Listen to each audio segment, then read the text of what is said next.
మన ప్రభుత్వంలో మంత్రి సిదిరి అప్పలరాజు మత్స్యకార మంత్రి మన ప్రభుత్వంలో. ఈరోజు మత్స్యకారులను చంద్రబాబు నాయుడు ప్రభుత్వం ఎంత దారుణంగా హింసిస్తా ఉంది అంటే చిన్న ఎగ్జాంపుల్ ఆ సిదిరి అప్పలరాజు కథ వింటే. సిదిరి అప్పలరాజు కొడుకు 18 ఏళ్ల పిల్లోడు. సిదిరి అప్పలరాజు డాక్టర్, పలాస ఎమ్మెల్యే, మంత్రి, ఫిషింగ్ మంత్రి మన ప్రభుత్వంలో. సిదిరి అప్పలరాజు కొడుకు 18 ఏళ్ల పిల్లోడు బైకు తోలుతా ఉండి కర్మవశాత్తు బైకు తోలుతా ఉండి ఎవరిలో గుద్ది బైకు తోలుతా ఉండి ఒక మనిషి చనిపోయాడు. యాక్సిడెంట్లు అవుతా ఉంటాయి, చేసింది నేను కరెక్ట్ అని నేను చెప్పను. బట్ ఆ పిల్లోడు 18 ఏళ్ల పిల్లోడు బైక్ తోలుతా ఉండి ఆ పిల్లోడికి ఏం తెలుస్తుంది? ఒకసారి జరుగుతాయి. జరిగినప్పుడు నువ్వేం చేస్తా ఉన్నావు? ప్రభుత్వం ఏం చేసిందో తెలుసా? ఆ సిదిరి అప్పలరాజు కొడుకును మర్డర్ కేసులో హోమిసైడ్ సెక్షన్ పెట్టి ఇరికించాలని ప్రయత్నం చేసింది. నిజంగా ఈ ప్రభుత్వం మానవత్వం ఉందా అని అడుగుతా ఉన్నా. చివరికి జడ్జి తప్పులు బట్టి ఏం సెక్షన్ పెడతానారయ్యా మీరు? 18 ఏళ్ల పిల్లోడి మీద మర్డర్ కేసు ఏంది పెట్టడము? అదే యాక్సిడెంట్ అయ్యింది, తప్పు జరిగింది, అది మర్డర్ కేసు పెట్టడం ఏందయ్యా అని చెప్పి జడ్జు తిట్టి సెక్షన్ మార్పించింది. అంటే ఎంత దారుణంగా జరుగుతా ఉందని ఆలోచన చేయమని అడుగుతా ఉన్నా. జువల్దినిలో మత్స్యకారులకు ఇబ్బంది కలుగుతా ఉన్న పరిస్థితుల్లో తమిళనాడు నుంచి తమిళనాడులో బోట్లు వచ్చి మన మత్స్యకారులకు ఇబ్బంది పడతా ఉంటే ఆ బోటును మన మత్స్యకారులు పట్టుకొని పోలీస్ స్టేషన్కి అప్పచెప్తే ఇడిపించింది ఎవరో తెలుసా? తెలుగుదేశం పార్టీకి సంబంధించిన వీళ్ళే. లోకేష్ గారు అక్కడికి పోతారు, నెల్లూరు జిల్లాకు. లోకేష్ పోయిన మరుసటి రోజు బోటు రిలీజ్. బోటు కూడా ఏంది, స్టేషన్ లో పెట్టిన బంగారం మాదిరి బోటును స్టేషన్ కి అప్పచెప్తే స్టేషన్ లో పెట్టిన బంగారం దొంగతనం అయిపోయినట్టుగా బోటు దొంగతనం అయిపోతుంది. దానికి కారణం ఎవరంటే లోకేష్ తో పాటు ఇంకొక తెలుగుదేశం పార్టీకి సంబంధించిన ఇంకొక ఎంపీ, రాజ్యసభ ఎంపీ. అంటే మత్స్యకారులు అంటే ఎంత విలువ లేకుండా ఉంది అనేది ఆలోచన చేయాల్సిన అవసరం కూడా ఉంది. అబద్ధాలు మాట్లాడుతున్నా. ఈరోజు నీ మంత్రి ఏం చేశాను? మేమేదో వెంటనే స్పందిస్తే 5-6 బతికేవాళ్ళట. మేము కనిపించలేదు కాబట్టి స్పందించలేదు. నీ మంత్రి కొడుకు గుద్దిస్తే వెంటనే పక్కనున్న హాస్పిటల్కి పంపిస్తే ఎవరైతే దానయ్య బతికేవాడు.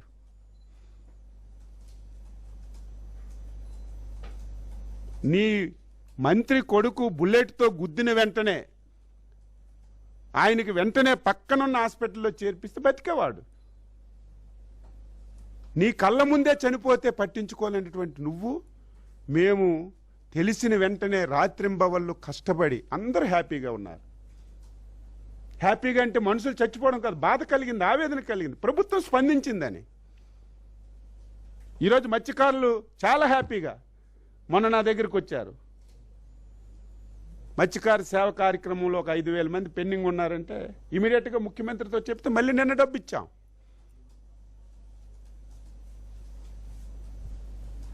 దీన్ని నేను తీవ్రంగా ఖండిస్తున్నాను. ఇలాంటి సౌకుబారి విమర్శలు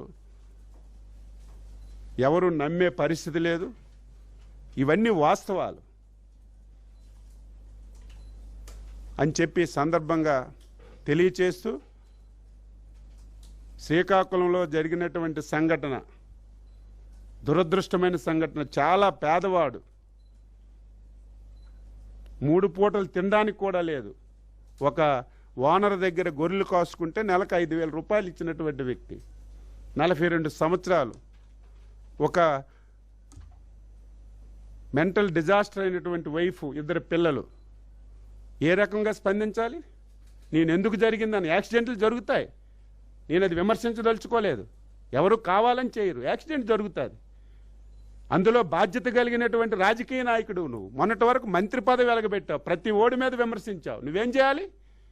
నీ కొడుకైనా నువ్వైనా ఎవడైనా తప్పు చేస్తే ఇమీడియట్గా పలానా విధంగా తప్పు అయింది, ఆయనకి వెళ్ళి హాస్పిటల్లో చేర్చి రక్షించాలి. పోలీస్ స్టేషన్కి తీసుకెళ్ళి ఇగో జరిగింది, మీరు చట్ట ప్రకారం action. That is leadership, that is political leader. నువ్వేం చేశావు? నీ కొడుకుని రక్షించుకోవడానికి అమాయకుడైనటువంటి ఒక త్యాడి అనే ఒక కుర్రవాడిని నువ్వు ముద్దాయిగా చూపించావు. సిద్ధార్థ త్యాడి మేమందరం ఇంటర్ఫీర్ అయ్యేలా రాజకీయాలు చేయలేదు. నీలాగా ఇలాంటి అవకాశాలు వస్తే వెంటనే రాజకీయాలు చేసి జైల్లో పడేసి ఇష్టం వచ్చినట్టుగా ఇబ్బంది పడి మేమేం చేయలేదు. చట్టం తన ప్రకారం తాను చేస్తుంది. ఈరోజు ఇలాంటి దొంగలు ఉంటారనే, ఇలాంటి గొడ్డల పార్టీ ఉంటారనే చంద్రబాబు నాయుడు గారు మొత్తం డ్యాగ కళ్ళుతో రాష్ట్రం అంతా సీసీ కెమెరాలు పెట్టారు. ప్రతిదీ మీరు చేసేయడం, మా మీద తోసేయడం, గుడ్డ కాల్చి మా మీద పడేయడం, ప్రతిదీ అంతే. ఇక నుంచి నువ్వు తప్పించుకోలేవు. ఇది తప్పించుకోవాలని ప్రయత్నం చేశావు. వెంటనే ఎస్పీ గారు సీసీ కెమెరాలు మొత్తం చూశారు. ఎప్పుడు గుద్దారు, ఎక్కడ చనిపోయారు, ఎక్కడ పడారు, ఏమైంది, మొత్తం వాస్తవాలన్నీ బయట వచ్చాయి. ముందు కొడుకు కంటే తండ్రే పెదం ముద్దాయి ఉండాలి.